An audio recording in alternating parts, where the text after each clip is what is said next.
Pemerintah Kota Banjarmasin diingatkan agar segera mengambil langkah strategis untuk mengamankan ratusan lahan fasilitas umum di lingkungan komplek perumahan. Karena dari 380 perumahan yang ada di Kota Seribu Sungai ini, baru 179 perumahan menyerahkan lahan fasilitas umumnya kepada pemerintah.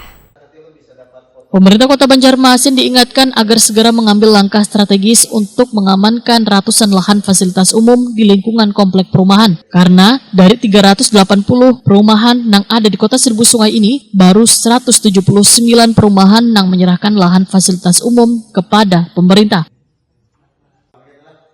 Jika kada segera diamankan, lahan-lahan ini berpotensi hilang atau memunculkan sengketa di kemudian hari. Demikian dipadahkan Ketua Komisi 1 DPRD Banjarmasin Aliansah Waitakoni Prima TV usai rapat dengar pendapat bersama perwakilan dinas terkait, bagian hukum Sekretariat Daerah Banjarmasin, tokoh warga, Wan Ketua RT 6 di ruang Komisi 1 Baisukan Rabu 3 Desember 2025.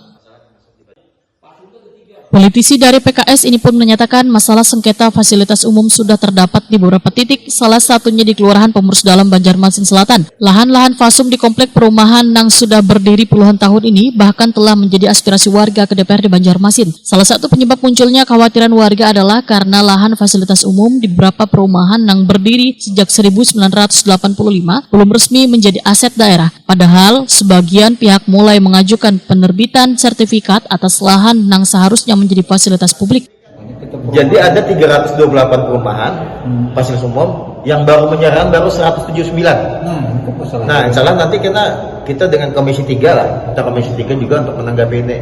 Yang mana perumahan-perumahan yang tidak memiliki fasilitas umum atau yang memiliki fasilitas umum supaya segera menyerahkan ke pemerintah Kota Banjarmasin lewat Perkim. Karena itu kan fasilitas umum itu setelah diserahkan warga itu tanggung jawab pemerintah Kota Banjarmasin untuk melaksanakan kegiatan-kegiatan di sana.